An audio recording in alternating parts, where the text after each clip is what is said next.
संपादिका महाशया सबिता अपा तथा आजिर समस्त साहित्य पिपासु श्रोतृमंडली को मोर सारस्वत प्रणाम शुभेच्छा अभिनंदन।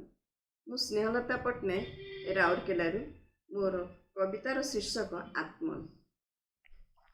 लंगड़ा शिशुर निरीहपण एई मन, आवरण नथिबा आकाश एई देह, खोला होई पड़िथिबा पृष्ठा घटना आउ अघटना, बुझी होई पड़िथिबा सामुका एई हृदयर आवेग, ताकू टिके साइति रख आत्मन।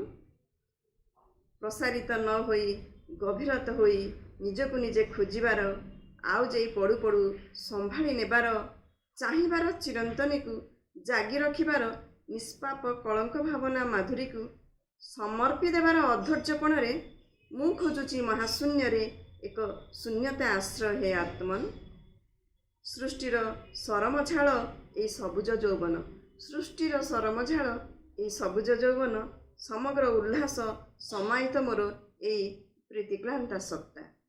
समस्त अनिसंदिच्छु पादचिह्न परी ए तमाम यात्रा जोग, ताकू अहरह जाबुड़ी रख, मने पड़ुथुआ शब्दटीए करी अविच्छेद्य स्पंदन पड़ी ताकू रखिब शीतकार रे आत्मन। निजकु निजे ही चिन्हिबार अन्य रूप सत्य, निजकु ही निजे चिन्हिबार अन्य रूप सत्य, ए सत्य ही सर्वस्व। एई शक्तिमान बिना, एई सर्वशक्तिमान बिना जानिबार पूर्णता, न जानिबारे द्वंद्व, एई अन्वेषा जारी रखिबार यात्रा रे कूढ़ कूढ़ संकट, आतंक आशंकार भिड़ को पाद दे ध्वनिटीए करी पालटी गली तुमरी कूଳରେ अमृत शिशु आत्मन। नमस्कार।